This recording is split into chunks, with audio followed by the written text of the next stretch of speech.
4월 9일 수요일 하나님 말씀입니다. 오늘은 출애굽기 13장 같이 읽어보도록 하겠습니다.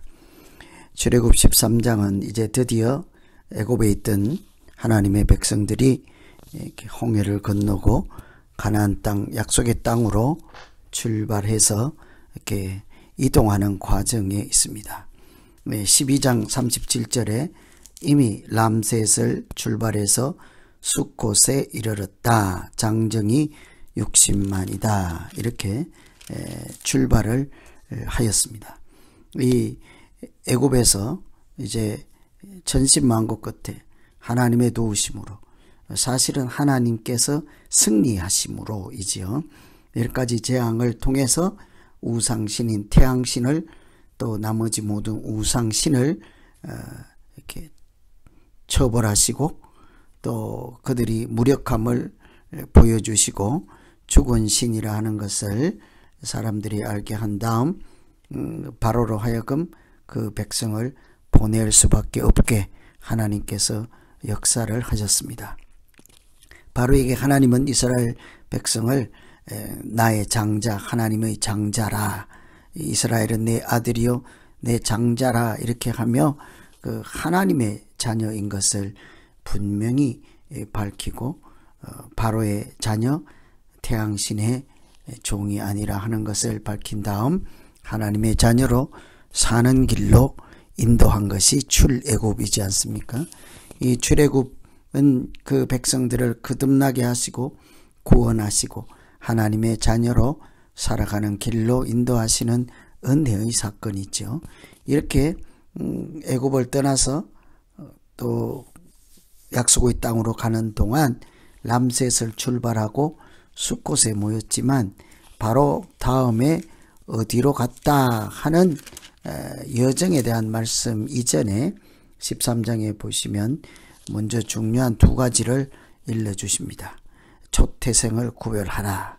하나님의 자녀로 살아갈 때 기억하며 살아야 하는 매우 중요한 것이기 때문에 먼저 이 말씀을 앞세우죠. 초태생을 구별하라. 사람이나 짐승이나 초태생은 다 거룩히 구별하여 하나님께 돌려라. 이는 내 것이다. 초태생은 처음 난 것입니다. 맏아들, 애굽에서 장자의 죽음을 내리실 때 하나님께서 어린 양을 잡아서 그 피로 문 설주와 임방에 바른 이스라엘 하나님의 자녀들에게는 죽음의 사자가 넘어가게 했지요. 그래서 그 장자의 죽음을 구원해 주셨습니다. 그래서 이 장자는 초태생은 내게 돌려라 하는 것은 사실은 대표성으로 첫 번째만 하나님께 돌리고 두 번째는 마음대로 해라 이런 얘기가 아니라 전부 다를 포함하는 대표적 존재라고 할 수 있죠. 맏아들만, 첫아들만 하나님의 것이 아니라 모두가 하나님의 것임을 시인하는 믿음으로 살아가는 그런 말씀이죠. 이스라엘 모두가 하나님의 자녀입니다. 하나님의 백성이지 않겠어요?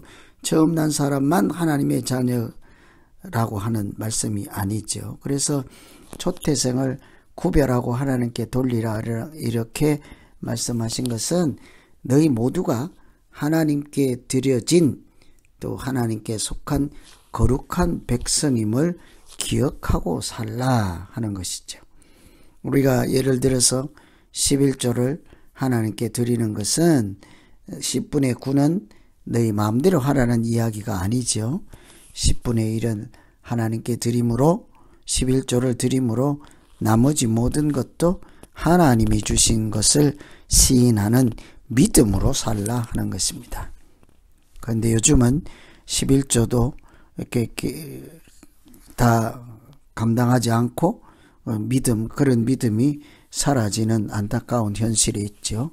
10분의 1뿐만 아니라 사실은 목숨이나 먹을 것, 마실 것, 숨쉬는 공기조차도 하나님 창조 세계 안에서 주신 것을 누리는 것이지 않겠습니까? 그래서 우리가 초태생뿐만 아니라 사실은 모든 것이 하나님의 주신 자녀들이죠. 그래서 하나님의 백성임을 기억하고 살라 해서 초태생을 구별하게 하였습니다. 뿐만 아니라 하나님께서 그 나오는 사람들에게 3절에 보면 모세가 백성에게 이르되 너희는 애굽에서 종되었던 집에서 나온 그 날을 기념하고 유교병을 먹지 말라. 여호와께서 그의 손의 권능으로 너희를 그곳에서 인도하여 내셨습니다. 출애굽할 때 초태생을 살려주신 것 맞이 장자를 애굽의 장자는 죽고 이스라엘 하나님의 자녀들 가정에 장자를 살려주신 그 은혜를 기억하며 살고 또 그 날을 기억하라. 죽음의 사자가 넘어갔던 그 날 기억하기 위해서 6월절 절기를 지키고 7일 동안 무교병을 먹는 무교절을 지키라 하는 것이죠. 그래서 이 무교절, 6월절, 초태생을 바쳐라, 하나님께 드리라, 이런 것은 모두 출애굽과 관련해서 하나님이 구원해 주셨습니다 하는 사실을 기억하며 살라 하는 것이죠. 그래서 이제 람셋을 떠나 숫곳에 이르렀지만 더 앞으로 가기 전에 이들이 마음에 새겨야 할 것이 있습니다. 이것은 하나님이 주신 구원입니다. 우리는 하나님이 주신 은혜로 살아남았습니다. 이런 자기 정체성에 대한 이해를 가지고 그 출애굽 여정의 길에 올라야 되겠죠. 그래서 우리의 믿음 생활도 마찬가지입니다. 우리가 그냥 하는 것이 아니라 하나님의 은혜로 내가 이렇게 살아있고 믿음 생활하고 있다는 것을 늘 시인하고 인정하며 하나님께 찬양을 드리고 기도하며 믿음으로 살아가는 것이지 않겠습니까? 그래서 13장은 그 멀리 출발하기 전에 출애굽하는 그 처음에 그 모인 자리에서 너희는 초태생을 하나님께 드리고 또 6월절을 지키는 이런 하나님의 은혜로 구원받은 자임을 시인하고 살라 하는 것이죠. 그리고 다음에 등장하는 것이 드디어 구름기둥, 불기둥입니다. 이스라엘 백성들이 애굽에서 해방이 되었다고 그들이 해방의 기쁨을 누리거나 그 즐거움을 만끽할 수 있는 것은 아닙니다. 그들 앞에는 홍해가 막고 있습니다. 그들도 홍해를 건너면 광야가 기다리고 있습니다. 홍해에서나 광야에서나 그들이 목숨을 잃지 않고 생존할 수 있는 길은 하나님께서 그들을 돌보시는 길밖에 없겠죠. 그래서 하나님은 그들이 앞에 맞이하게 될 이런 험난한 여정을 이미 알고 계셔서 17절에 이렇게 말씀하십니다. 바로가 백성을 보낸 후에 블레셋 사람의 땅의 길은 가까울지라도 하나님이 그들을 그 길로 인도하시지 아니하셨으니 이는 하나님이 말씀하시기를 이 백성이 전쟁을 보면 뉘우쳐 애굽으로 돌아갈까 하셨습니다. 하나님은 행여라도 그들이 옛날로 돌아가는 길을 아예 차단하기 위해서 이렇게 쉬운 길로 인도하지 않았습니다. 가까운 길로 인도하지 않았습니다. 금방 목적지에 도달할 수 있는 길로 인도하지 않고 오히려 18절에 홍해 광야의 길로 돌려 백성들을 인도하셨다고 하죠. 먼 길로 갔다는 것입니다. 하나님은 우리를 지름길로 인도하시는 것이 아니라 먼 길을 우회할지라도 생명 있는 길로 인도하시는 줄로 믿습니다. 하나님은 넓은 길로 인도하지 않습니다. 좁은 길이라도 우리가 궁극적으로 구원받는 길로 하나님은 우리를 인도하시죠. 그래서 가까운 길로 인도하시지 않고 하나님은 그들이 궁극적으로 구원받을 수 있는 길, 은총의 길로, 좁은 길이지만 생명이 있는 길로, 구원의 길로 그렇게 인도해 주셨습니다. 우리가 왜 광야에서 40년을 뺑뺑이 돌리냐고 하소연도 할 수 있지만 하나님께서 그 모든 것을 아시고 감찰하시는 하나님께서 그들에게 필요한 시간을 허락해 주시고 필요한 길로 인도해 주는 것이지 않겠습니까? 그래서 하나님의 생각은 그들이 돌아가지 않게 하는 걸, 옛날이 그리워서, 편안한 생활이 그리워서, 하나님 없는 생활이 즐거워서 돌아갈 수도 있는 그런 길은 아예 차단하시죠. 뿐만 아니라 요셉의 해골을 모세가 이렇게 모시고 나오지 않습니까? 요셉은 죽을 때 나중에 꼭 나 뼈라도 들고 가라 이렇게 했습니다. 후손들에게 소망을 주었습니다. 이제 그들이 이 하나님이 인도하시는 구원의 길, 생명의 길이 얼마나 소중한 것인지를 요셉의 해골을 가지고 나가면서도 또 한번 생각하지 않겠습니까? 죽어서라도 그 약속의 땅에 하나님의 나라에 가고자 하는 조상들의 믿음을 본받아 그들이 그 길을 중단하지 않고 갈 수 있게 하는 것이죠. 그래서 이 숫곳에 람셋을 떠나 숫곳에 모였던 그 사람들이 이제 홍해바다 앞에서 이렇게 진을 치게 됐죠. 그때부터 하나님께서 그들을 불 기둥과 구름 기둥으로 인도하기 시작하십니다. 21절에 여호와께서 그들 앞에 행하사 낮에는 구름 기둥으로 그들의 길을 인도하시고 밤에는 불 기둥으로 그들에게 비추사 주야로 진행하신다. 하나님은 항상 함께 하시는 하나님이심을 볼 수가 있지요. 낮에는 그 얼마나 태양이 뜨겁습니까? 구름으로 그늘을 만들어 주어서 생존할 수 있게 하시고, 밤에는 또 사막 기후에 얼마나 춥습니까? 얼어 죽지 않도록 불기둥으로 그들을 인도해 주십니다.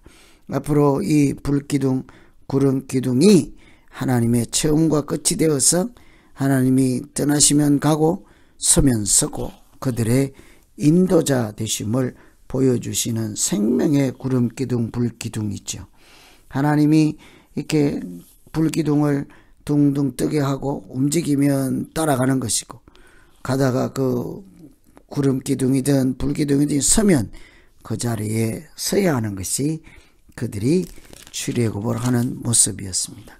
13장은 당장 그들이 애굽을 떠나서 쏜살같이 달려가면 될 것 같지만, 먼저 그렇게 출애굽한 자기들의 정체가 무엇인지를 첫 대생을 드리는 일로 유월절을 지키는 것으로 자기가 누구인지를 기억하라는 것입니다. 하나님께서 구원하신 구원받은 자임을 기억하며 살라 하는 것이죠. 뿐만 아니라 그들은 이제 옛날로 돌아갈 것 그런 생각하지 말고 오직 둯대를 향하여 앞으로 달려가며 하나님의 인도하심만 따라가는 것이 그들이 생존하고 구원받을 수 있는 길이죠. 그래서 구름기둥, 불기둥은 이제 애굽에서 노예살이를 하다가 하나님께서 구원의 은혜를 베푸신 백성들을 인도하시는 하나님 자신입니다. 하나님의 은총입니다. 생명의 불꽃을 따라 그들이 가면 마치 시편 23편에 내가 사망의 음침한 골짜기로 다닐지라도 해를 두려워하지 않을 것은 주께서 나와 함께 하심이라. 어떤 음침한 사망의 골짜기일지라도 우리가 두려워하지 않는 까닭 한 가지입니다. 하나님께서 계시기 때문입니다. 그래서 오늘 13장을 읽으면서 이 출애굽한 사람들이 꼭 기억해야 될 것이 무엇이며 어떻게 그 출애굽 다음 생존할 수 있을까? 철두철미하게 하나님의 인도하심을 받는 것이죠. 하나님의 인도하심에 순종하고 따라가는 길만이 그들이 생존할 수 있는 길이에요. 그러니 크고 작은 모든 일에 하나님을 인정하는 일부터 해야 하는 것입니다. 초태생을 드리는 것은 하나님을 인정하는 믿음이죠. 처음 열매를 하나님께 드리는 것도 이 이삭이 하나님이 주신 곡식입니다를 인정하는 것이지 않겠습니까?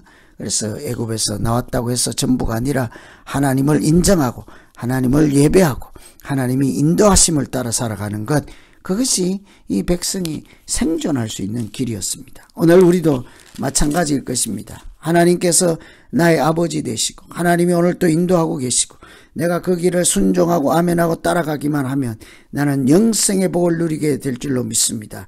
이런 믿음이 있을 때만 이 길을 갈 수 있는 거죠. 그래서 오늘 13장 그런 차원에서 읽으시고 각자 오늘 말씀 의지해서 기도하면 되겠습니다.